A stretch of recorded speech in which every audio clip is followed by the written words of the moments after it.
ಖಾನಾವಳಿ ಆರೋಗ್ಯಪೂರ್ಣ ಅಡುಗೆ ಕಾರ್ಯಕ್ರಮಕ್ಕೆ ತಮಗೆಲ್ಲರಿಗೂ ಸ್ವಾಗತ ಸುಸ್ವಾಗತ. ನಮ್ಮ ಇಂದಿನ ಖಾನಾವಳಿ ಕಾರ್ಯಕ್ರಮಕ್ಕೆ ಅಂಬಿಕಾ ಅವರು ಬಂದಿದ್ದಾರೆ. ಅವರನ್ನು ನಮ್ಮ ಖಾನಾವಳಿ ಕಾರ್ಯಕ್ರಮಕ್ಕೆ ಬರಮಾಡಿಕೊಳ್ಳೋಣ. ಅಂಬಿಕಾ ಅವರೇ, ನಮ್ಮ ಕಾರ್ಯಕ್ರಮಕ್ಕೆ ಸ್ವಾಗತ. ಶರಣಾರ್ಥಿ. ಅಂಬಿಕಾ ಅವರೇ, ಖಾನಾವಳಿಯಲ್ಲಿ ಇವತ್ತು ಏನು ಅಡುಗೆ ಮಾಡ್ತಾ ಇದ್ದೀರಾ? ಇವತ್ತು ಮೊದಲಿಗೆ ಹಲಸಿನ ಹಣ್ಣಿನ ದೋಸೆ ಮಾಡ್ತಾ ಇದ್ದೀನಿ. ಆಮೇಲೆ ಇದು ದೊಡ್ಡ ಪತ್ರೆ ತಂಬುಳಿ. ಹಲಸಿನ ಹಣ್ಣಿನ ದೋಸೆ ಮತ್ತೆ ದೊಡ್ಡ ಪತ್ರೆ ತಂಬುಳಿ ಮಾಡ್ತಾ ಇದ್ದೀರಾ. ಓಕೆ. ಅಂಬಿಕಾ ಅವರು ಎಲ್ಲಿಂದ ಬಂದಿದ್ದೀರಾ? ನಾನು ಯಶವಂತಪುರದಿಂದ ಬಂದಿದ್ದೀನಿ. ಯಶವಂತಪುರ, ಬೆಂಗಳೂರೇ ನಿಮ್ಮದು ಸ್ವಂತ ಊರು? ಹೌದಾ. ಓಕೆ. ಈಗ ಹಲಸಿನ ಹಣ್ಣಿನ ದೋಸೆಗೆ ಏನೆಲ್ಲ ಪದಾರ್ಥಗಳು ಬೇಕು? ಮೊದಲಿಗೆ ನೆನೆಸಿರೋ ಅಂಥ ಅಕ್ಕಿ ಒಂದು 5 ರಿಂದ 6 ಗಂಟೆ ಕಾಲ ನೆನೆಸಿದ್ರೆ ಸಾಕು. ಓಕೆ. ಮತ್ತು ತೆಂಗಿನ ತುರಿ, ಸ್ವಲ್ಪ ಹಲಸಿನ ಹಣ್ಣು ಮತ್ತು ಉಪ್ಪು, ಇಷ್ಟಿದ್ರೆ ಸಾಕು. ತುಂಬಾ ಕಡಿಮೆ ಸಾಮಗ್ರಿಗಳೇ ಇದೆ. ಇದು ಅಕ್ಕಿ ಅಂತ ಹೇಳಿದ್ರೆ ದೋಸೆ ಅಕ್ಕಿನೇನಾ? ದೋಸೆ ಅಕ್ಕಿ ಅಂತ ಊಟದ ಅಕ್ಕಿ ಆದ್ರೂ ಪರವಾಗಿಲ್ವಾ? ದೋಸೆ ಅಕ್ಕಿ ಬೇಕಂತಲ್ಲ, ಯಾವ್ದಾದ್ರು ಇಲ್ಲ. ಹಲಸಿನ ಹಣ್ಣಿನ ಕಾಲ ಇವಾಗ. ಹಲಸಿನ ಹಣ್ಣಿಂದ ಏನಾದ್ರು ಪ್ರತಿದಿನ ಏನಾದ್ರು ಮಾಡ್ಕೊಂಡು ತಿಂದ್ರೆ ಆರೋಗ್ಯಕ್ಕೂ ಒಳ್ಳೇದು. ಆ ಕಾಲಕ್ಕೆ ಒಂದೊಂದು ಹಣ್ಣು ಇರುತ್ತಲ್ವಾ? ಓಕೆ, ಸರಿ. ಹಾಗಾದ್ರೆ ಶುರು ಮಾಡೋಣಲ್ಲ. ಏನ್ ಬೇಕು ಫಸ್ಟಿಗೆ? ಮೊದಲಿಗೆ ಜಾರ್ ಕೊಡಿ. ಈಗ ರಾತ್ರಿ ಅರ್ದಿಡ್ಬೇಕಂತ ಇಲ್ಲ, ಯಾವಾಗ ಮಾಡ್ತೀವಿ ಒಂದು 5-6 ಗಂಟೆ ನೆನೆಸಿ ಇಟ್ರೆ ಇಮಿಡಿಯೇಟ್ ಆಗಿ ಮಾಡ್ಬೋದು. ಓಕೆ. ಸ್ಪೂನ್ ಫಸ್ಟ್ ಅಕ್ಕಿ ಸ್ವಲ್ಪ ಅದನ್ನ ಹರ್ಕೊಳ್ಬೇಕವ, ಅಂದ್ರೆ ಮಿಕ್ಸಿಗೆ ಹಾಕೊಳ್ಬೇಕು. Okay okay. ಯಾವ ಪ್ರಮಾಣದಲ್ಲಿ ತಗೊಳ್ಬೇಕು ಅಂಬಿಕಾ? ಇದು ಎಷ್ಟೆಷ್ಟು ಬೇಕಾಗತ್ತೆ? ಅಕ್ಕಿ ಎಷ್ಟು, ತೆಂಗಿನಕಾಯಿ ಎಷ್ಟು, ಹಣ್ಣು ಎಷ್ಟು?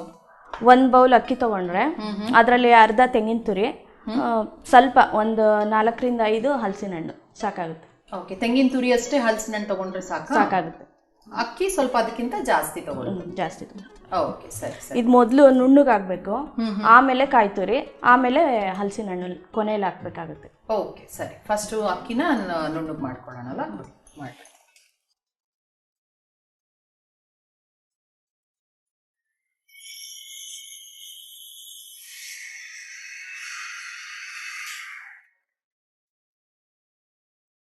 ಅಂಬಿಕಾ ಅವರೇ, ನುಣ್ಣಗಾಗಿದೆ.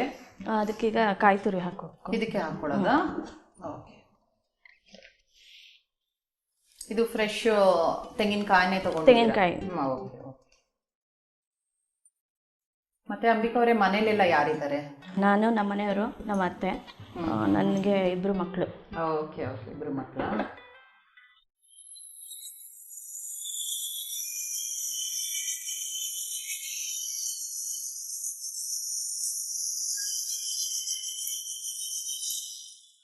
ಸಾಕಾಗುತ್ತಾ? ತುಂಬಾ ನುಣ್ಣಗಾಗ್ಬೇಕಾ? ಪರವಾಗಿಲ್ಲ, ಸಾಕು. 1 ನಿಮಿಷ ನೋಡಿ. ಸಾಕಾ? ಸಾಕು. ಈಗ ಹಲಸಿನ ಹಣ್ಣು. ಮಕ್ಕಳು ಎಷ್ಟು ದೊಡ್ಡವರು ಅಂಬಿಕಾ ಅವರೇ? ಮಗಳು 7th ಸ್ಟ್ಯಾಂಡರ್ಡ್, ಮಗ 2nd ಸ್ಟ್ಯಾಂಡರ್ಡ್. Okay okay. ಇಬ್ರು ಸ್ಕೂಲಿಗೆ ಹೋಗ್ತಾ ಇದ್ದಾರಾ? ಮನೆ ಹತ್ರನೇ ಇದೆ. ಸ್ವಲ್ಪ ನೀರು ಹಾಕೋ. ಓಕೆ. ಇವಾಗ ನೀರು ಹಾಕೋದು.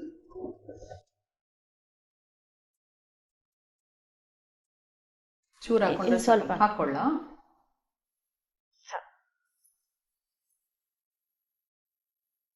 ಹಲಸಿನ ಹಣ್ಣು ಸ್ವಲ್ಪ ಜಾಸ್ತಿ ಹೊತ್ಬೇಕನ್ಸುತ್ತಲ್ವಾ? ಸ್ವಲ್ಪ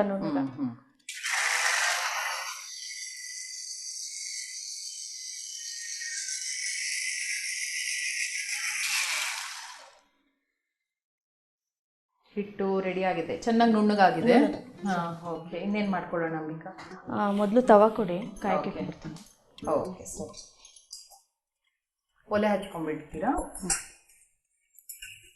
ಆ ಕಡೆದೆ ಹಚ್ಕೊಂಡ್ಬಿಡಿ. ಸ್ವಲ್ಪ ಸಿಮ್ಮಲ್ಲೇ ಮಾಡ್ಬೋದಲ್ಲ?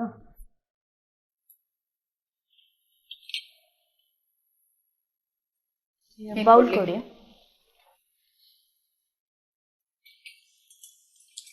ಹಿಟ್ಟು ಅದಕ್ಕೆ ಹಾಕೊಂಡ್ಬಿಡ್ತೀರಾ? ಓಕೆ. ಈಗ ಮನೇಲೆಲ್ಲ ಅಡುಗೆ ನಿಮ್ದೇನಾ ಇವಾಗ? ನಾನೇ ಮಾಡೋದು. ಹೌದಾ? ಅತ್ತೆಯವರೆಲ್ಲ ಹೇಳ್ಕೊಟ್ಟಿದ್ದಾರಾ ಅಡುಗೆ ಎಲ್ಲ ಮಾಡೋದು? ಅಮ್ಮನಿಂದ ಕಲ್ತಿದ್ದ? ಅಮ್ಮನೂ ಹೇಳ್ಕೊಟ್ಟಿದ್ದಾರೆ, ಅತ್ತೆನೂ ಹೇಳ್ಕೊಟ್ಟಿದ್ದಾರೆ. ಹೌದಾ? ಈಗ ಹಲಸಿನ ಹಣ್ಣಿನ ದೋಸೆ ಮಾಡ್ತಾ ಇದ್ದೀರಾ, ಇನ್ನೂ ಏನು ಮಾಡ್ತೀರಾ ಹಲಸಿನ ಹಣ್ಣಿಂದು? ಹಲಸಿನ ಹಣ್ಣಿನಲ್ಲಿ ಪಾಯಸ, ರಸಾಯನ, ಕಡುಬು, ವೆರೈಟೀಸ್. ಹಲಸಿನ ಹಣ್ಣು ಇಷ್ಟನಾ ಮನೇಲಿ ಎಲ್ರಿಗೂ? ತಿಂತಾರೆ ಮಕ್ಕಳು.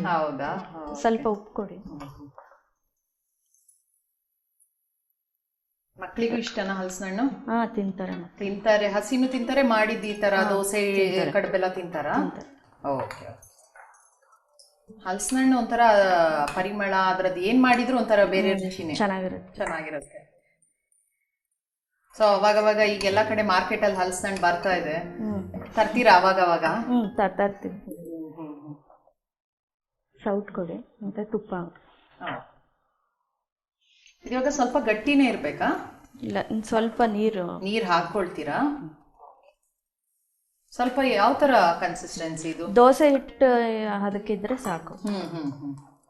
ಈಗ ನಾವು ಉದ್ದಿನ ದೋಸೆ ಎಲ್ಲ ಮಾಡ್ತೀವಲ್ಲ, ರೆಗ್ಯುಲರ್ ದೋಸೆ ಕನ್ಸಿಸ್ಟೆನ್ಸಿಯಲ್ಲಿ ಇದ್ರೆ ಸಾಕು. Okay okay. ತುಪ್ಪ ಕೊಡಿ. ಇದಕ್ಕೆ ತುಪ್ಪ ಹಾಕೊಂಡೇ ಮಾಡೋದಾ, ಎಣ್ಣೆ ಬೇಡ ಅಲ್ವಾ? ಎಣ್ಣೆನಾದ್ರೂ ಹಾಕೋಬಹುದು, ತುಪ್ಪನಾದ್ರೂ ಹಾಕೋಬಹುದು, ಅವ್ರು ಏನ್ ಇಷ್ಟಪಡ್ತಾರೋ. ಆದ್ರೆ ತುಪ್ಪ ಅಂದ್ರೆ ಇದು ಹಲಸಿನ ಹಣ್ಣು ಆದ್ರಿಂದ ಸ್ವಲ್ಪ ಸಿಹಿ ಬರುತ್ತಲ್ವಾ, ಹಾಗಾಗಿ ತುಪ್ಪ ಹಾಕಿದ್ರೇನೆ ರುಚಿ ಅಂತ. ಏನೆಲ್ಲ ಬ್ರೇಕ್ಫಾಸ್ಟ್ ಇದು ತಿಂಡಿಗೆ ಮಾಡ್ತೀರಾ ನೀವು? ಬ್ರೇಕ್ಫಾಸ್ಟಿಗೆ ಅಂತ? ತಿಂಡಿಗೆ ಅಂತಿಲ್ಲ, ಸಂಜೆ ಕಾಫಿ ಅಥವಾ ಟೀ ಜೊತೆ ಚೆನ್ನಾಗಿರುತ್ತೆ.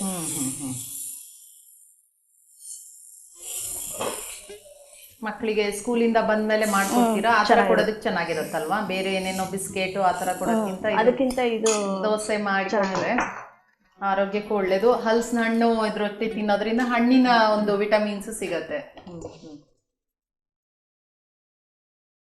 ಮತ್ತೆ ಏನ್ ಮಾಡ್ತೀರಾ ಅಡಿಗೆ ಎಲ್ಲ ಬಿಟ್ಟು? ಬೇರೆ ಏನಾದ್ರೂ ಬಿಡುವಿನ ವೇಳೆಯಲ್ಲಿ ಅಥವಾ ಹೇಗ್ ಟೈಮ್ ಪಾಸ್ ಮಾಡ್ತೀರಾ? ಅಂದ್ರೆ ನನ್ಗೆ ಬೆಳಗ್ಗೆನೆ ಕೆಲಸ ಮುಗ್ದೋದ್ರೆ ನಂಗೆ ಓದೋದ ಹವ್ಯಾಸ ಇದೆ ಸ್ವಲ್ಪ. ಹೌದಾ? ಕತೆ ಕಾದಂಬರಿಗಳೆಲ್ಲ ಜಾಸ್ತಿ ಓದ್ತೀನಿ. ಓಕೆ. ತುಂಬಾ ಓದಿದ್ದೀರಾ? ತುಂಬಾ ಪುಸ್ತಕಗಳನ್ನ ಆಲ್ರೆಡಿ ಓದ್ತಾ ಇರ್ತೀನಿ. ಇರುತ್ತೆ, ಮಕ್ಕಳಿದ್ದಾರೆ, ಅಡಿಗೆ ಎಲ್ಲ ಮಾಡ್ಬೇಕು, ಎಲ್ಲ ಮುಗಿಸ್ಕೊಂಡು ಓದೋದಕ್ಕೂ ಟೈಮ್ ಮಾಡ್ಕೊಳ್ತೀರಾ? ಮಧ್ಯಾಹ್ನದ ಹೊತ್ತು ಫ್ರೀ ಆಗಿರ್ತೀನಿ. Okay okay. ಇಂಟ್ರೆಸ್ಟ್ ಇರೋರು ಹೇಗಾದ್ರೂ ಅದಕ್ಕೋಸ್ಕರ ಒಂದಿಷ್ಟು ಟೈಮನ್ನ ಮೀಸಲಿಟ್ಬಿಡ್ತಾರೆ. ಸ್ವಲ್ಪ ಬೇರೆ ಜಾಸ್ತಿ ಓದ್ಬೇಕಾಯ್ತು ಅಥವಾ ರೆಗ್ಯುಲರ್ ದೋಸೆ? ಮಾಮೂಲಿ ದೋಸೆ ಆಗುತ್ತೆ. ಸ್ವಲ್ಪ ಹೊತ್ತು ಟೈಮ್ ಬೇಕು ಅನ್ಸುತ್ತಲ್ವಾ? ಬೇಯ್ಬೇಕಲ್ಲ, ಎರಡು ಸೈಡ್ ಬೇಯಿಸ್ತೀರಾ ಇದನ್ನ? ಓಕೆ.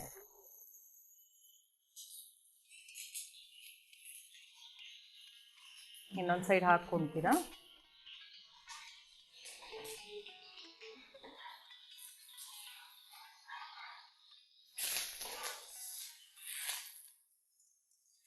ಈಗ ದೋಸೆ ಆಗಿದೆ ಅಂತ ಅನ್ಕೊಂತೀನಿ. ಎರಡು ಸೈಡ್ ಚೆನ್ನಾಗಿ ಬೆಂದ್ಬಿಟ್ಟಿದೆ.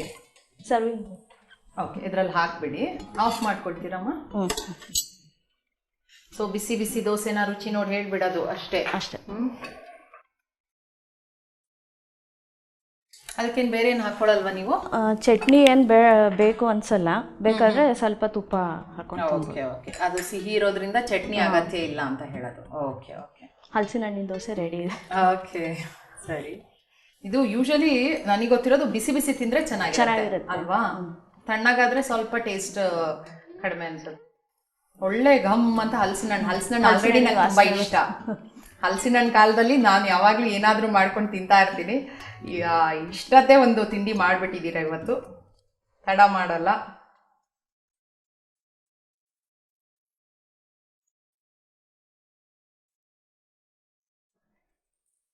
ತುಂಬಾ ಸ್ವಾದಿಷ್ಟವಾದ ದೋಸೆ ಅದು. ನಾನು ಆಲ್ರೆಡಿ ಹೇಳಿರೋದ್ರಿಂದ ಹಲಸಿನ ಹಣ್ಣಿಂದ ಏನ್ ಮಾಡಿದ್ರು ನನಗೆ ಇಷ್ಟ. ಚೆನ್ನಾಗಿರುತ್ತೆ, ತುಂಬಾ ಚೆನ್ನಾಗಿದೆ. ಕೆಲವರು ಇದಕ್ಕೆ ಬೆಲ್ಲ ಹಾಕ್ತಾರೆ. ಬೆಲ್ಲ ಅಂದ್ರೆ ತುಂಬಾ ಸಿಹಿ ಜಾಸ್ತಿ ಆಗತ್ತೆ, ಅದೇ ನಾನು ಹೇಳಿದ್ದು. ಹಾಕ್ತಾರೆ, ಬಟ್ ನೀವು ಹಾಕ್ದೇನೂ ಚೆನ್ನಾಗಿ ಮಾಡಿದ್ದೀರಾ.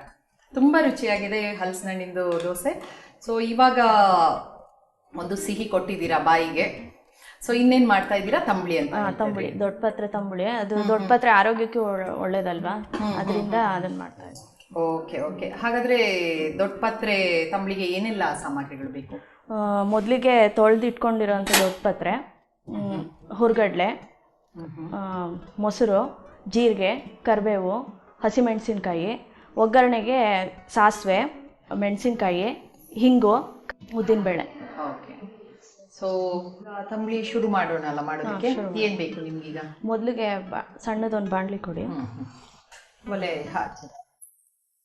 ಈಗ ದೊಡ್ಡ ಪತ್ರೆ ತಂಬಳಿ ಅಂದ್ರೆ ದೊಡ್ಡ ಪತ್ರೆ ಗಿಡ ಯೂಶಲಿ ಎಲ್ಲ ಕಡೆ ಇರುತ್ತಲ್ವಾ? ನಿಮ್ಮ ಮನೆದೇನಾ ಇದು? ದೊಡ್ಡ ಪತ್ರೆ ಮನೇಲೆ ಇದೆಯಾ? ಇದೆ. ದೊಡ್ಡ ಪತ್ರೆ ಕೊಡಿ.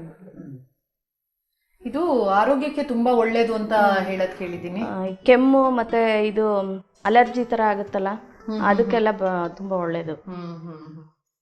ಎಸ್ಪೆಷಲಿ ಮಕ್ಕಳಿಗೆ, ಚಿಕ್ಕ ಮಕ್ಕಳಿಗೆ ಮಕ್ಕಳಿಗೆ ಭಾಳ ಒಳ್ಳೆ. ಬಾಳೆ ಒಳ್ಳೇದು, ಅದ್ರದ್ದು ರಸ ಹಾಕಿದ್ರೆ ಕೆಮ್ಮಿಗೆ ಶೀತಕ್ಕೆಲ್ಲ ಒಳ್ಳೇದು ಅಂತಾರೆ. ತುಪ್ಪ ಇದಕ್ಕೂ ತುಪ್ಪನೇ ಹಾಕ್ತೀರಾ? ಎಣ್ಣೆಗಿಂತ ತುಪ್ಪನೇ ಒಳ್ಳೇದು ಅನ್ನೋ ದೃಷ್ಟಿಯಲ್ಲಿ. ಆಮೇಲೆ ತಂಬ್ಳಿಗೆ ಯೂಶಲಿ ತುಪ್ಪನೇ ಹಾಕ್ಬೇಕಾ, ಆತರ ಏನಾದ್ರು ಚೆನ್ನಾಗಿರತ್ತೆ ಅಂತ? ಹಂಗೇನಿಲ್ಲ, ತುಪ್ಪ ಹಾಕಿದ್ರೆ ಸ್ಮೆಲ್ ಚೆನ್ನಾಗಿ, ಪರಿಮಳ ಚೆನ್ನಾಗಿ ಬರುತ್ತೆ ಅಂತ. ಏನು ಗಿಡಗಳೆಲ್ಲ ಹಾಕಿದ್ದೀರಾ ಮನೆಯಲ್ಲಿ? ಬೇರೆ ಯಾವ್ದೆಲ್ಲ ಇದೆ ಗಿಡ? ಪಾಟಲ್ಲಿ ಹಾಕಿದ್ದೀರಾ ಅಥವಾ ಮನೆ ಮುಂದೆ ಜಾಗ ಇದೆಯಾ? ಜಾಗ ಇದೆ, ಸ್ವಲ್ಪ ಹೂವಿನ ಗಿಡ ಅದೆಲ್ಲ ನನಗೆ ಇಷ್ಟ. ಗಾರ್ಡನಿಂಗ್ ಸ್ವಲ್ಪ ಇಷ್ಟ. ತೆಂಗಿನ ಮರ ಇದೆ 2. ಓಕೆ. ಸೊ ಅಲ್ಲೇ ಕೆಳಗೆ ಜಾಗದಲ್ಲಿ ಈ ತರ ಎಲ್ಲ ಗಿಡಗಳೆಲ್ಲ, ಸಣ್ಣ ಸಣ್ಣ ಗಿಡಗಳೆಲ್ಲ ಹಾಕಿದ್ದೀರಾ. ತಂಬ್ಳಿಗಳೆಲ್ಲ ಮಾಡ್ತಾ ಇರ್ತೀರಾ ಮನೇಲಿ? ಮಾಡ್ತಾ ಇರ್ತೀವಿ. ಇನ್ಯಾವ ತಂಬ್ಳಿ ಮಾಡ್ತೀರಾ? ಇದು ಶುಂಠಿ ಆ ಥರದ್ದೆಲ್ಲ ಮಾಡ್ತಾರೆ.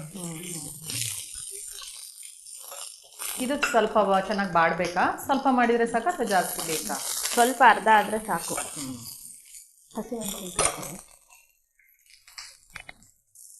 ಖಾರಕ್ಕೆ ಎಷ್ಟು ಬೇಕೋ ಅಷ್ಟು. ಓಕೆ. ಬೇಕು ಜೀರಿಗೆ. ಈ ದೊಡ್ಡ ಪಾತ್ರೆಯಲ್ಲಿ ಬೇರೆ ಇನ್ನೇನಾದರೂ ಟ್ರೈ ಮಾಡಿದ್ದೀರಾ? ಬೇರೆ ತಂಬ್ಳಿ ಬಿಟ್ಟು? ತಂಬುಳಿ ಬಿಟ್ಟು ಅಂದರೆ ಬಜ್ಜಿ ಮಾಡ್ತಾರೆ. ಬಜ್ಜಿ ಅಂದರೆ ಯಾವ ಥರ? ಈಗ ಬಾಳೆಕಾಯಿ ಬಜ್ಜಿ ಅದೆಲ್ಲ ಮಾಡ್ತೀವಲ್ಲ, ಅದೇ ರೀತಿ. ಬೋಂಡ ಥರನಾ? ಹಿಟ್ಟಲ್ಲಿ ಅದ್ಬಿಟ್ಟು ಮಾಡೋದು. Okay okay. ನಮ್ಮ ಖಾನಾವಳಿಯಲ್ಲಿ ಒಬ್ರು ಮಾಡ್ಕೊಟ್ಟು ಹೋಗಿದ್ರು ಬೋಂಡ, ದೊಡ್ಡಪತ್ರೆ ಬೋಂಡ ಥರ, ಕಡಲೆ ಹಿಟ್ಟಲ್ಲಿ ಮಾಡೋದು. ಅದು ಚೆನ್ನಾಗಿರುತ್ತೆ, ಆದರೆ ಸ್ವಲ್ಪ ದೊಡ್ಡ ದೊಡ್ಡ ಎಲೆ. ನೀವು ಚಿಗುರು ಚಿಗುರು ತೊಗೊಂಡಿದ್ದೀರಾ? ಇದಕ್ಕೆ ಅದು ಇಲ್ಲ, ಇದರಲ್ಲಿ ನಾಟಿ ಇದು ಇರುತ್ತೆ ಮತ್ತು ಫಾರಮ್ದು ಇರುತ್ತೆ, ಅದು ಸ್ವಲ್ಪ ದೊಡ್ಡ ದೊಡ್ಡದಾಗಿರುತ್ತೆ ಎಲೆ. ಓಕೆ. ಇದು ಸ್ವಲ್ಪ ರುಚಿ ಜಾಸ್ತಿ? ರುಚಿ ಜಾಸ್ತಿ ಇರುತ್ತೆ. ಇದು ಸಾಕು. ಇದು ಓಕೆ. ಈಗ ಜಾರ್ಗೆ ಹಾಕೋಬೇಕು.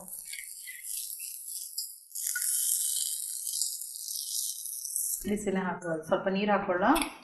ಇದಕ್ಕೆ ಮತ್ತೆ ಕಾಯಿ ತುರಿ. ಇದಕ್ಕೆ ಹಾಕೊಂಡ್ಬಿಡ್ತೀರಾ? ಸ್ಪೂನ್. ಕಾಯಿ ಎಷ್ಟು ಹಾಕೊಳ್ತೀರಾ? ಕಾಯಿ ಒಂದು ಅರ್ಧ ಬೌಲ್ ಆದರೆ ಸಾಕು. ಮತ್ತೆ ಹುರ್ಗಡ್ಲೆ. ತಂಬ್ಳಿಗೆ ಹುರ್ಗಡ್ಲೆ ಇದೊಂದು ಬೇರೆ ರೀತಿ. ಇದು ಸ್ವಲ್ಪ ಗಟ್ಟಿ ಬರುತ್ತೆ ಅಂತ. ಓಕೆ. ಆ ರೀಸನಿಂದ ಹುರ್ಗಡ್ಲೆ ಹಾಕೋದು. ಉಪ್ಪು ಎಷ್ಟು ರುಚಿಗೆ ಬೇಕಾಗುತ್ತೋ. ಸರಿ. ಎಷ್ಟಾದ್ರೆ ಆಯ್ತಾ?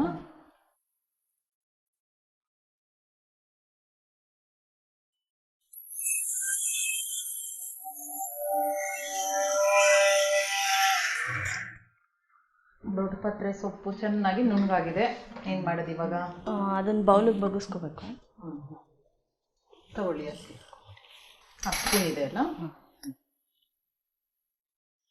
ಮತ್ತೆ ಬೆಳಿಗ್ಗೆ ತಿಂಡಿಗೆಲ್ಲ ಏನು ಮಾಡ್ತೀರಾ ಅಂಬಿಕಾ ಅವರೇ ಮನೆಯಲ್ಲಿ? ತಿಂಡಿಗೆ ಶಾವಿಗೆ, ಇಡ್ಲಿ, ದೋಸೆ ಆ ಥರದ್ದು ಮಾಮೂಲಿ ಸೌತ್ ಇಂಡಿಯನ್ ಸ್ಟೈಲೇ ಜಾಸ್ತಿ. ಶಾವಿಗೆ ಅಂದ್ರೆ ಅಕ್ಕಿ ಶಾವಿಗೆ ಮಾಡೋದಾ? ಅಕ್ಕಿ ಶಾವಿಗೆ ಅಂದ್ರೆ ಒರಳಿರುತ್ತಲ್ಲ ಅದ್ರಲ್ಲಿ ಮಾಡ್ಬಿಟ್ಟು ಒತ್ತ ಶಾವಿಗೆ. ಅದಕ್ಕೆ ಮೊಸರು ಕೊಡಿ. ಈಗ ಒಂದ್ಸತಿ ಅರ್ದಿದ್ ಹಾಕೊಂಡು ಮತ್ತೆ ಅದಕ್ಕೆ ಮೊಸರು ಬೆರೆಸ್ಕೋಬೇಕು. ಓಕೆ. ಇದು ತಂಬ್ಳಿ ಅಂತ ಹೇಳಿದ್ರೆ ಮಜ್ಜಿಗೆನೂ ಹಾಕೋಬಹುದಲ್ವಾ? ಮಜ್ಜಿಗೆ ಹಾಕೊಂಡ್ರೆ ಅಷ್ಟು ಗಟ್ಟಿ ಇರೋದಿಲ್ಲ, ಅಂದ್ರೆ ಅನ್ನ ಕಲ್ಸೋದಕ್ಕೆ ಆಗೋದಿಲ್ಲ ಅಂತ ಮೊಸರು ಹಾಕೊಳ್ತಾ ಇದ್ದೀರಾ. ಸರಿ ಸರಿ. ಅಂಬಿಕಾ ಅವ್ರು ಏನ್ ಸ್ಪೆಷಲ್ ಮಾಡ್ತೀರಾ? ಮನೆಯವ್ರಿಗೆ ಯಾವ್ದು ಇಷ್ಟ? ಮನೆಯವ್ರಿಗೆ ಅಂದ್ರೆ ವಡೆ ಆ ಥರದ್ದು ಸಂಜೆ ತಿಂಡಿಗಳು ಜಾಸ್ತಿ. ನೀವು ಮಧ್ಯಾಹ್ನ ಮತ್ತೆ ಬೆಳಿಗ್ಗೆ ಎಲ್ಲ ಮಾಮೂಲಿ, ಸಂಜೆ ಸ್ವಲ್ಪ ಸ್ಪೆಷಲ್ ಆಗಿ ಏನ್ ಮಾಡ್ತೀರಾ ಸ್ಪೆಷಲ್ ಅಂದ್ರೆ? ಇದು ಸ್ಯಾಂಡ್ವಿಚ್, ಪಾವ್ ಭಾಜಿ ಆ ಥರ ಏನಾದರೂ ಮಕ್ಳಿಗೆ ಇಷ್ಟ ಆಗೋ ಥರ ಮಾಡ್ತೀವಿ. ಓಕೆ. ಎಲ್ಲ ನಾರ್ತ್ ಇಂಡಿಯನ್ ಸ್ಟೈಲು ಎಲ್ಲ ಕಲ್ತಿದ್ದೀರಾ? ಅಮ್ಮಂದ್ರು ಕಲಿಬೇಕಾಗತ್ತೆ, ಮಕ್ಕಳು ತಿನ್ಬೇಕಲ್ವಾ? Okay okay. ಇದು ಇವಾಗ ನೀವು ಹೇಳಿದು ಉಪ್ಪೆಲ್ಲ ಹಾಕೊಂಡಿದ್ದೀರಲ್ಲ? ಉಪ್ಪೆಲ್ಲ ಆಲ್ರೆಡಿ ಹಾಕಿ. ಸರಿ ಸರಿ. ಸ್ವೀಟ್ ಎಲ್ಲ ಮಾಡ್ತೀರಾ? ಸ್ವೀಟು ಮಾಡ್ತೀನಿ. ಏನು ಸ್ವೀಟ್ ಮಾಡ್ತೀರಾ? ಇದು ಜಾಮೂನು, ರಸಗುಲ್ಲ. ಇಷ್ಟನಾ ಮಕ್ಕಳು ತಿಂತಾರೆ. ಹೌದಾ? ಕೆಲವೊಂದು ಮಕ್ಕಳು ಈ ಬೇರೆದು ರುಚಿ ನೋಡ್ಬಿಟ್ಟು ಹೊರಗಡೆ ಇಲ್ಲ ಅಂತೆಲ್ಲ ಹೇಳ್ತಾರೆ, ಆದ್ರೆ ತಿಂತಾರೆ. ಓಕೆ. ಸಾಯಂಕಾಲ ಮಾಡ್ಕೊಡ್ತೀರಾ? ಮನೆಯವ್ರಿಗೂ ಸ್ವೀಟ್ ಇಷ್ಟ? ಮನೆಯವರೆಲ್ಲ ಅಷ್ಟು ತಿನ್ನಲ್ಲ, ಮಕ್ಕಳು ಇಷ್ಟಪಡ್ತಾರೆ. Okay okay. ಏನು ನಿಮ್ದು ಯಾವುದೋ ಯೂನಿಕ್ ಅಂದ್ರೆ ನೀವು ಮಾಡುವಂತ ಯಾವ್ದಾದ್ರು ಒಂದು ಸ್ಪೆಷಲ್ ತಿಂಡಿ ಯಾವ್ದು ಇಷ್ಟ ಮನೆಯವರಿಗೆ? ಸ್ಪೆಷಲ್ ಅಂದರೆ ಪೂರಿ, ಚೆನ್ನ ಮಸಾಲ ಆ ಥರ ಎಲ್ಲ ಮಾಡ್ತೀರಾ? ಅದೆಲ್ಲ ಇಷ್ಟ ಆಗುತ್ತೆ. ತಟ್ಟೆ ಇಡ್ಲಿ ತುಂಬ ಇಷ್ಟಪಡ್ತಾರೆ. ಹೌದಾ? ಸಾಫ್ಟ್ ಇಡ್ಲಿ ಮಾಡ್ತೀರಾ? ಓಕೆ, ಅದೊಂದು ಕಲೆ ಅಂತಾನೆ ಹೇಳ್ಬೋದು. ಎಲ್ರಿಗೂ ಮಾಡೋದಕ್ಕೆ ಆಗೋದಿಲ್ಲ. ಓಕೆ, ಈಗ ಇನ್ನೇನು ಹಾಕೊಳ್ಳೋದು ಇದಕ್ಕೆ ಒಗ್ಗರಣೆ ಮಾಡ್ಕೋಬೇಕು.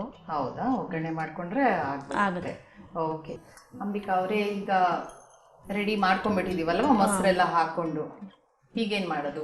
ಒಗ್ಗರಣೆ ಹಾಕೋಬೇಕು ಅದಕ್ಕೆ. ಒಗ್ಗರಣೆಗ? ಓಕೆ, ಏನು ಬೇಕೀಗ? ಸಣ್ಣದು ಮಾಡಿ ತುಪ್ಪದೇ ಒಗ್ಗರಣೆ.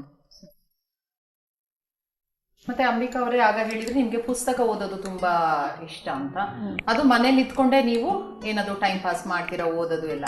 ಹೊರಗಡೆ ಎಲ್ಲ ಹೋಗಿ ಹೇಗೆ, ಅಂದ್ರೆ ಎಲ್ಲಾದ್ರೂ ಸಂಘ ಸಂಸ್ಥೆ ಅದೆಲ್ಲ ಇದೀರಾ? ಅಂದ್ರೆ ಫ್ರೆಂಡ್ ಮನೇಲಿ ಪ್ರತಿ ಸೋಮವಾರ ಪ್ರಾರ್ಥನೆ ಎಲ್ಲ ಇರುತ್ತೆ. ಅಲ್ಲಿ ವಚನಗಳು ಹೇಳೋದು ಅದೆಲ್ಲ ಇರುತ್ತೆ. ಏನ್ ಪ್ರಾರ್ಥನೆ ಅಂದ್ರೆ ಯಾವ ತರ ಕಾರ್ಯಕ್ರಮ ಅದು? ಅಂದ್ರೆ ಬಸವಣ್ಣವ್ರ ವಚನಗಳು ಅದನ್ನೆಲ್ಲ ಹೇಳ್ತಾ ಇರ್ತೀವಿ. ಮತ್ತೆ ಅವ್ರ ಬಗ್ಗೆ ತಿಳ್ಕೊಳ್ಳೋದು, ವಿಚಾರಗಳು ಹೇಳೋದು, ಅವರ ತತ್ವ ಸಿದ್ಧಾಂತ ಅದ್ರ ಬಗ್ಗೆ ಎಲ್ಲ ಮಾತಾಡ್ತಾ ಇರ್ತೀವಿ. ಅಂತೂ ಅವೇನದು ಬಸವಣ್ಣನವರ ವಚನ ಪ್ರಚಾರ ಕೂಡ ಆಗುತ್ತೆ. ಎಷ್ಟು ಜನ ಮೀಟ್ ಆಗ್ತೀರಾ? ಸುಮಾರು ಒಂದು 20-30 ಜನ ಸೇರ್ಕೋತೀವಿ. ಸಾಸ್ಬೇಕು. ತುಂಬಾ ವಚನ ಎಲ್ಲ ಕಲ್ತಿದ್ದೀರಾ? ಬರುತ್ತೆ. ಹೌದಾ? Okay okay. ಸೊ ಹೇಗೆ ಅನ್ಸುತ್ತೆ ನಿಮ್ಗೆ ಅದನ್ನ? ನೀವೀಗ ಹೋಗ್ತಾ ಇದ್ದೀರಾ, ಎಷ್ಟು ವರ್ಷದಿಂದ ಹೋಗ್ತಾ ಇದ್ದೀರಾ ಅಂಬಿಕಾ? ಇವಾಗ ಸುಮಾರು 1-2 ವರ್ಷದಿಂದ ಹೋಗ್ತಾ ಇದ್ದೀನಿ. ಹೌದಾ? ಏನ್ ಅನ್ಸುತ್ತೆ ನಿಮ್ಗೆ ಅದೆಲ್ಲ ಕಲಿವಾಗ, ಅಥವಾ ಕಲಿತಾ ಇದ್ದೀರಾ, ಅಥವಾ ವಚನ ಹೇಳುವಾಗ ಅದ್ರ ಅರ್ಥದ ಬಗ್ಗೆ ಅಥವಾ ಸಿದ್ಧಾಂತದ ಬಗ್ಗೆ ಏನಾದ್ರು ಬದಲಾವಣೆ ಅನ್ಸಿದ್ಯಾ ನಿಮ್ಗೆ? ಬದಲಾವಣೆ ಅನ್ಸಿದೆ. ಬಸವಣ್ಣವ್ರ ವಚನಗಳು ಈಗ ಸದ್ಯಕ್ಕೆ ಅಂತಲ್ಲ, ಮತ್ತು ಅವ್ರು ಬರ್ದಾಗ ಅಂತಲ್ಲ, ಯಾವ ಕಾಲಕ್ಕೂ ಪ್ರಸ್ತುತ ಆಗಿರೋವಂಥದ್ದು ಅವ್ರ ವಚನಗಳು ಬರ್ದಿರೋದು. ಅದನ್ನ ಅರ್ಥ ಮಾಡ್ಕೊಂಡು ಜೀವನ ಮಾಡಬೇಕು ಅಂತ ಅನ್ಸುತ್ತೆ. Okay okay. ಇಷ್ಟ, ಯಾಕಂದ್ರೆ ನೀವು ಹೇಳಿದಾಗೆ ಪ್ರತಿ ಒಬ್ರಿಗೂ ಅದು ಅನ್ವಯಿಸುತ್ತೆ. ಎಷ್ಟೊಂದು ವಚನಗಳನ್ನ ಬರ್ದಿದ್ದಾರೆ, ಒಂದೊಂದು ರೀತಿಯ ಒಂದೊಂದು ನಮ್ಮ ಬಾಳಿಗೆ ಏನ್ ಬೇಕೋ ಅದನ್ನ ಹೇಳ್ಕೊಟ್ಟಿದ್ದಾರೆ. ಸ್ವಲ್ಪ ಆದ್ರೂ ಅಳವಡಿಸ್ಕೋಬೇಕು. ಏನ್ ಹಾಕ್ತೀರಾ ಈಗ? ಜೀರಿಗೆ,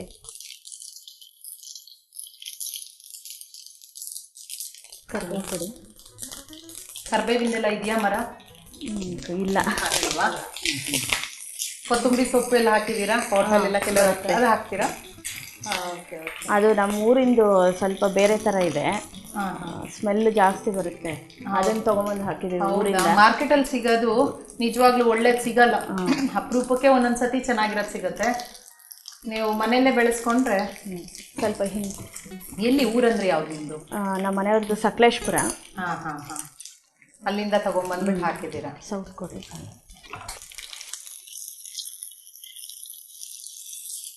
ಈ ಸ್ತ್ರೀ ಶಕ್ತಿ ಸಂಘದಲ್ಲಿ ಏನು ಮಾಡ್ತೀರಾ? ಸ್ತ್ರೀ ಶಕ್ತಿ ಸಂಘದಲ್ಲಿ ಅಂದರೆ ತಿಂಗಳು ಅವರು ಎಷ್ಟಾಗುತ್ತೋ ಅಷ್ಟು ಹಣ ಉಳಿಸೋದು, ಮತ್ತು ಅದನ್ನು ತೊಗೊಂಡೋಗಿ ಎಲ್ಲ ಸೇರಿ ಒಂದು 20 ಜನಕ್ಕೆ ಒಂದು ಸಂಘ ಅಂತ ಮಾಡ್ತಾರೆ. ಅದರಲ್ಲಿ ದುಡ್ಡು ಎಲ್ಲ ಉಳಿಸಿ ಅದನ್ನು ಬ್ಯಾಂಕಿಗೆ ತೊಗೊಂಡೋಗಿ ಹಾಕಿ ಅದನ್ನ ಮತ್ತೆ ಅವರೇ ಸಾಲ ತಗೊಳ್ಳೋದು. Okay okay. ಎಲ್ಲೋ ಒಂದ್ ಕಡೆ ಹೆಣ್ಮಕ್ಳು ಸೇವಿಂಗ್ಸ್ ಆಗುತ್ತೆ, ಇಲ್ಲದೇ ಏನೋ ಖರ್ಚು ಮಾಡ್ಬಿಡ್ತಾರೆ ಮನೇಲಿ ಇಟ್ಕೊಂಡ್ರೆ ಅಂತ. ಆ ತರ ಸೇವಿಂಗ್ಸ್ ಮಾಡಿದ್ರೆ ಒಂದ್ ದೊಡ್ಡ ನಮ್ಗೆ ಏನಾದ್ರು ಕಷ್ಟ ಇದಾದಾಗ ನಾವೇ ನಮ್ಮ ಹಣನ ನಾವೇ ಉಪಯೋಗಿಸ್ಕೋಬಹುದು ಅನ್ನೋ ಆ ತರ ಒಂದು ಉದ್ದೇಶದಿಂದ ಒಂದು ಮಾಡ್ಕೊಂಡು ತುಂಬಾ ಹೆಣ್ಮಕ್ಳಿಗೆ ಹೆಲ್ಪ್ ಆಗಿದೆ ಎಲ್ಲ ಹೇಳ್ತಾ ಇರ್ತಾರೆ. ಹೆಂಗಸರಿಗೆಲ್ಲ ಯಾರ್ಯಾರ ಹತ್ರ ಕೇಳ್ಬೇಕಂತಿಲ್ಲ, ಅವ್ರದೇ ಹಣ ಎಲ್ಲೋ ಒಂದ್ ಕಡೆ ಅದು ಜಾಸ್ತಿ ಆಗಿರುತ್ತೆ. ಈಗ ನೀವು ಹೇಳಿದ್ರಿ ನಿಮ್ಮ ಪ್ರತಿ ಸೋಮವಾರ ನೀವು ಪ್ರಾರ್ಥನೆ ಮಾಡ್ತೀರಾ, ವಚನ ಹೇಳ್ತೀರಾ ಅಂತ. ಹಾಗಾದ್ರೆ ನಮಗೋಸ್ಕರ ಒಂದು ವಚನ ಹೇಳಿ ಅಮ್ಮ. ರಾಗವಾಗಿ ಹೇಳಕ್ ಬರಲ್ಲ. ಪರವಾಗಿಲ್ಲ, ವಚನದಲ್ಲಿ ಮೇನ್ ಆಗಿ ಅದ್ರ ಅರ್ಥನೇ ಮುಖ್ಯ ಅಲ್ವಾ? ಹೇಳಿ. ಚಕೋರಂಗೆ ಚಂದ್ರಮನ ಬೆಳಗಿನ ಚಿಂತೆ, ಅಂಬುಜಕ್ಕೆ ಭಾನುವಿನ ಉದಯದ ಚಿಂತೆ, ಭ್ರಮರಂಗೆ ಬಂಡುಂಬ ಪರಿಮಳದ ಚಿಂತೆ, ಎನಗೆ ನಮ್ಮ ಕೂಡಲ ಸಂಗಮ ದೇವನ ನೆನೆವುದೇ ಚಿಂತೆ.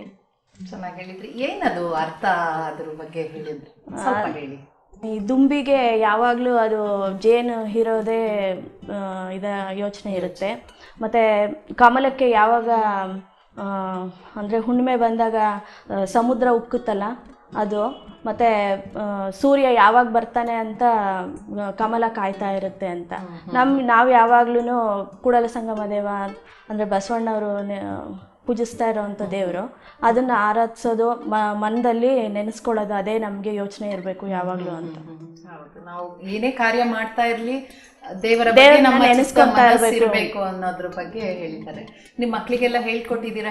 ಹೇಳ್ತಾ ಇರ್ತಾರೆ ಮನೇಲಿ, ಸಂಜೆ ಹೊತ್ತು ಓದೋದಕ್ ಮುಂಚೆ ಕೂರಿಸಿ ಹೇಳಿಸ್ತೀರಾ? ಚಿಕ್ಕ ಚಿಕ್ಕ ಮಕ್ಕಳಾದ್ರೂ ಆಲ್ರೆಡಿ ಕಲ್ಸ್ಬಿಟ್ಟಿದ್ದೀರಾ? ಈ ತರ ಹೋಗೋದಕ್ಕೆ ಮನೆಯವರ ಬೆಂಬಲ ಇದೆಯಾ? ಮನೆಯವರು ಬರ್ತಾರ? ಅವರಿಗೆ ಬಹಳ ಇಷ್ಟ, ನಮ್ ಜೊತೆನೂ ಬರ್ತಾರ. ಅವರು ಮನೆಯವರು ಬರ್ತಾರೆ, ಮಕ್ಳುನು ಕರ್ಕೊಂಡು ಹೋಗ್ತೀರಾ? ಪ್ರತಿ ಸೋಮವಾರ ಮಕ್ಳು ಬರ್ತಾರ? ಹೋಗ್ತಾ ಇರ್ತೀವಿ. ಅಂದ್ರೆ ಏನದು ಬೆಳೆಯುವ ಸಿರಿ ಮೊಳಕೆಯಲ್ಲಿ ಅಂದ್ರೆ ಚಿಕ್ಕ ಚಿಕ್ಕ ನಾವು ಈಗ್ಲಿಂದಾನೇ ಬಸವಣ್ಣವ್ರ ವಚನಗಳು ಎಲ್ಲ ಕಲಿಸ್ತಾ ಇದ್ರೆ ಅವ್ರ ಮುಂದಕ್ಕೆ ಜೀವನದಲ್ಲಿ ಅಳವಡಿಸ್ಕೊಳ್ಳೋದಕ್ಕೂ ಸುಲಭ. ಹೌದು ಹೌದು.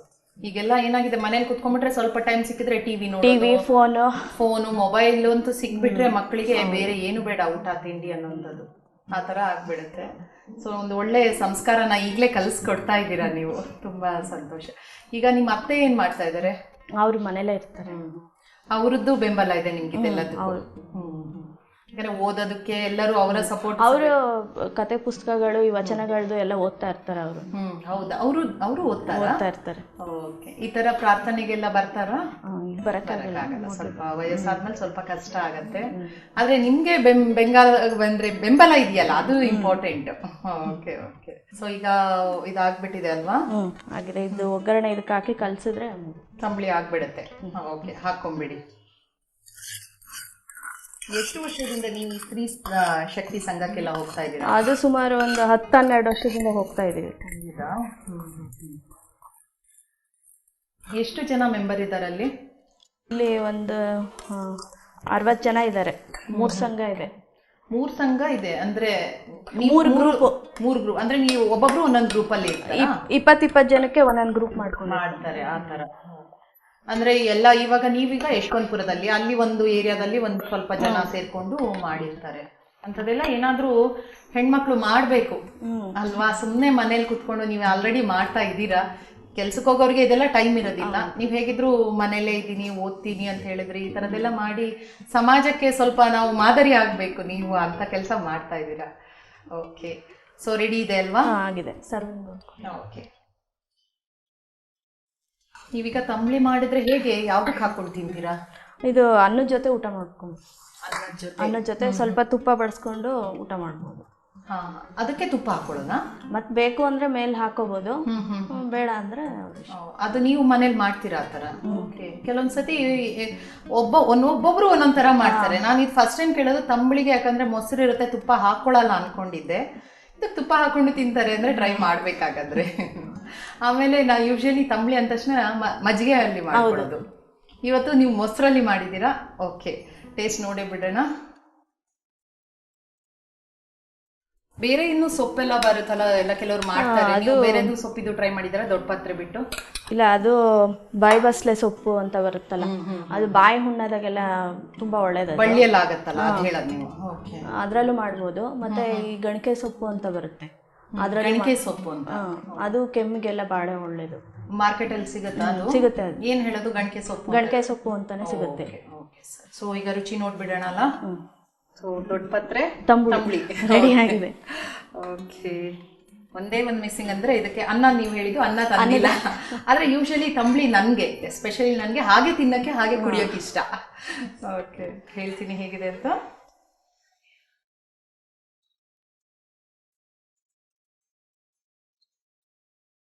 ತುಂಬಾ ರುಚಿಯಾಗಿದೆ. ಆ ದೊಡ್ಡ ಪಾತ್ರೆದು ಫ್ಲೇವರ್ ಇದೆಯಲ್ಲ, ಅದಕ್ಕೆ ಒಂದು ಯೂನಿಕ್ ಫ್ಲೇವರ್. ಅದು ಒಂಥರ ಸ್ಪೆಷಲ್ ಪರಿಮಳ. ಅದು ಹಾಕೊಂಡ ತಕ್ಷಣ ಬಂದ್ಬಿಡುತ್ತೆ. ಮತ್ತೆ ನೀವು ಒಗ್ಗರಣೆ ಹಾಕಿದ್ರಲ್ಲ, ಕುಟುಂಬ ಅಂತ, ಅದು ತುಂಬಾ ಕ್ರಿಸ್ಪಿ ಆಗಿದೆ. ಅನ್ನಕ್ಕೆ ನೀವು ಹೇಳಿದಾಗ ಇದು ಹಾಗೇನೂ ತಿನ್ಬೋದು, ಕುಡಿಬೋದು.